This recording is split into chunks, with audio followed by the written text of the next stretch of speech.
must go towards building sustainable and resilient pathways that enable us not only to beat COVID-19, but to tackle the climate crisis, reduce inequality, and eradicate poverty and hunger.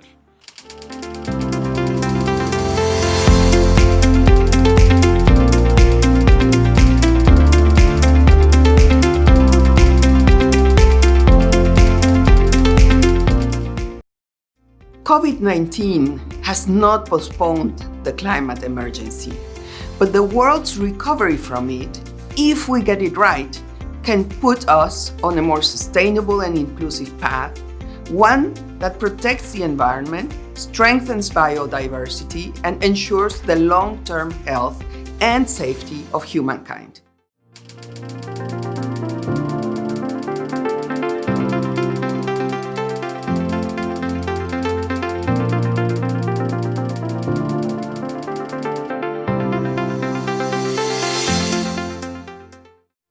The current COVID-19 crisis has brought to light many gaps in how we respond to severe shocks and stresses. It's also an opportunity to step up our game in how we manage future risks. Recovery strategies need to address the social and economic fallout of the pandemic, while also considering the ongoing challenges of climate change, social exclusion, food insecurity, and biodiversity loss. Throughout the NAP process, there are entry points for immediate action. First, they identify particularly vulnerable places and populations, those that are most affected by disasters, hardest to reach, and too often left behind. And I'm going to talk about some of the work that we do on capacity building, particularly for the most vulnerable communities in Bangladesh, but also in other least developed countries. An effort that we are doing with a number of partners on enhancing locally led adaptation to climate change. At the moment, we have also been focusing on the current crisis that we are facing because of the COVID-19 pandemic, and its associated lockdown measures, which is causing a lot of distress in particularly the vulnerable communities in the slums of the major cities. So we are working very closely with these communities to see if we can help them going forward, to make them part of the recovery, and in particular to make sure that the recovery investments that are made both from the national government budgets as well as by global funds that may be available through agencies like the World Bank and the United Nations and the IMF, these are all now directed towards helping the most vulnerable communities in the most vulnerable countries in a way that they have failed to be able to do in the past.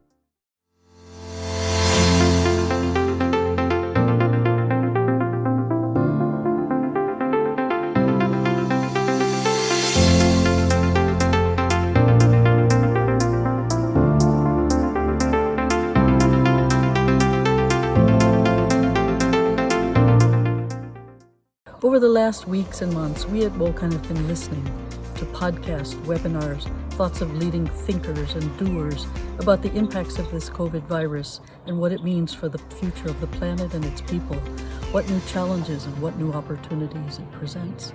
From Wokan's perspective, this time represents a unique opportunity to put climate resilience at the center of the conversation around what is most important and what the new normal should look like.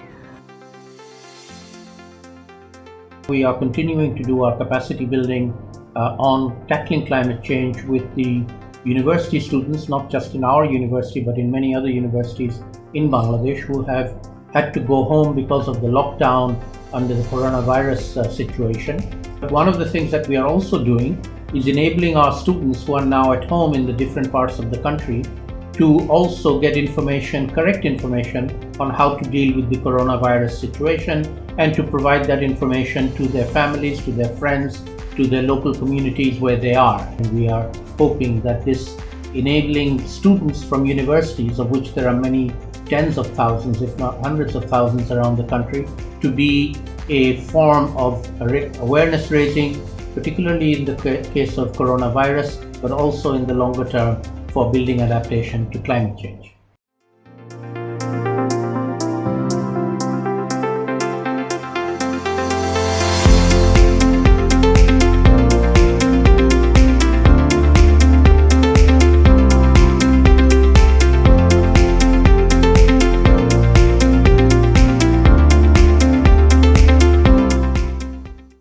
solutions to minimize the effects of future pandemics and crises are linked to the preservation of the Earth's resources and the stewardship of these. Building resilience simultaneously is imperative and urgent to manage the twin threats of the virus and climate change. We have to multitask on this one, as delay will cost lives, livelihoods, and the natural capital of the planet. But how to do so in the face of a recession, failing government revenues, and huge pressure on public budgets to fund multiple priorities? Investments in COVID responses and in climate change resilience must work together and reinforce each other rather than compete for resources.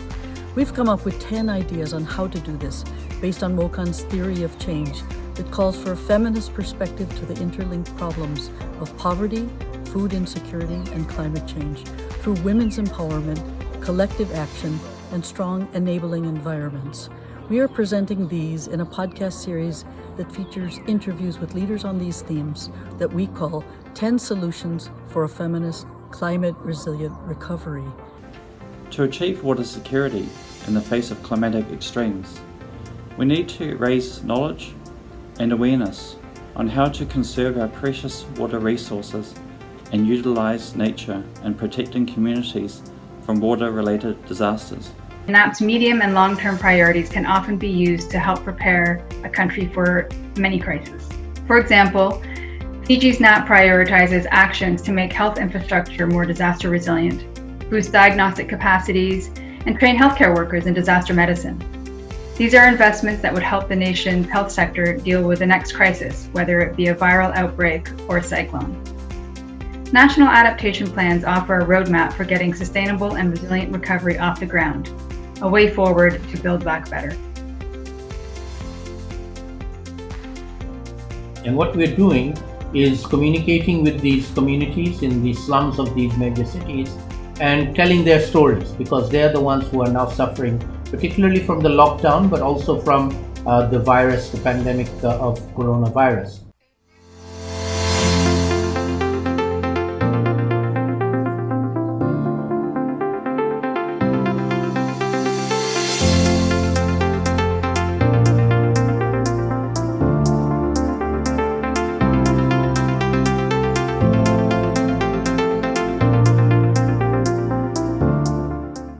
And what we are doing in each of the countries that we operate is about 20 or so least developed countries in Asia and Africa, where we have partner universities.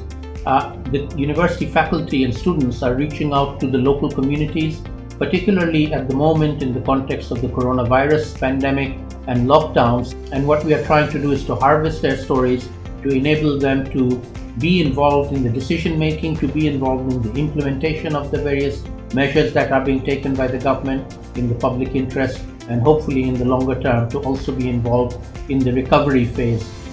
During these COVID-19 times, our Future Water has collaborated with like-minded partners globally on how to build a water-secure world, with outputs being a series of white papers and articles to inform the public on the need to create a water-secure future in a post-COVID world. NAPs coordinate actors who are already working in risk management, whose expertise is needed to inform relief efforts.